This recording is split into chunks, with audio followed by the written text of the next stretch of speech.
What's going on, guys? Tony here. So in this video, I want to go through the definitive guide put out by Novitas Solutions, which is a Medicare MAC, on which forms you need to complete to become a contractor provider with Medicare. So let me share my screen. I've shared this video before, but I'm remaking it.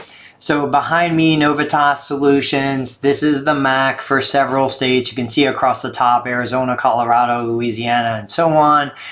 On this page, and I'll post a link to this page in the video description below. If we scroll down here to which form do I need to complete, I'm going to click on that, and this is a great table, probably one of my favorites.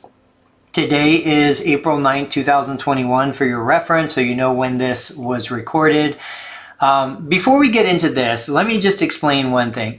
So if you are a physical therapist or an occupational therapist or a speech language pathologist, and you plan to enroll in Medicare as a contracted provider, you're going to first, before you even start the application, you're going to need your personal MPI and you're going to need your organizational MPI. Now, I recorded this recently. Your personal MPI stays with you no matter where you work in all 50 states. The organization MPI, it's a type 2 MPI, that stays with your business. You can work for multiple organizations, both organizations that you own and organizations that you're employed for. Each organization will have an organizational MPI, but you personally will only have one MPI. Now, once you've secured those two, and you do that through the NPPES website, then you can begin your Medicare enrollment. So let's jump back into that screen and let's take a look at a couple of the different scenarios.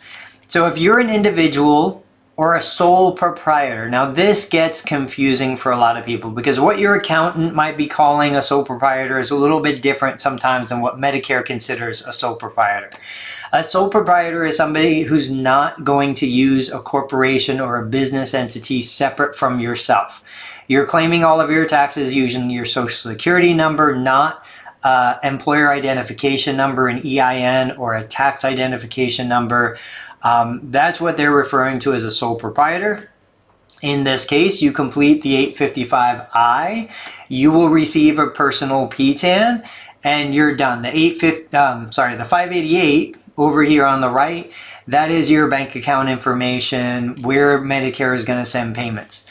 The individual provider that is incorporated, now that could be an LLC, a PC, a PLLC, or some other business entity that's separate from yourself. I can tell you I've done countless enrollments over the last couple months, and then of course for my business over the last 20 years.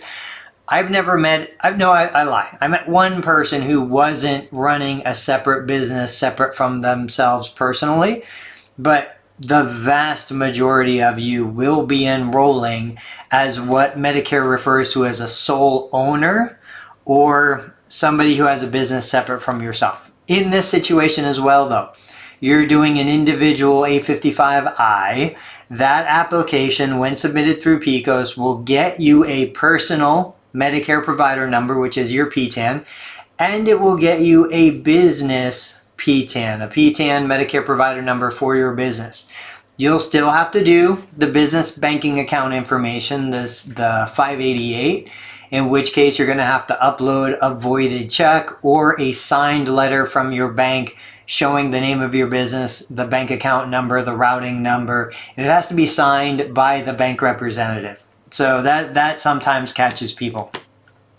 Now, what happens if you are not the sole owner of your business? What happens if you have a business with multiple owners?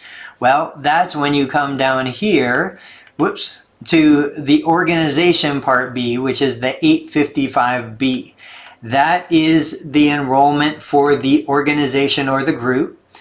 Then you will have to separately do your 855I for you individually, choosing to reassign all of your benefits to the group. So there's two main paths that you're going to choose from. Sole owner, you're going to do the 855 alone. It's going to cover you and your business. If you're a co-owner or part of a team that owns the physical therapy group, occupational therapy group, you're going to submit the 855B first and then the 855I separately. The 855I will be reassigned to the 855B.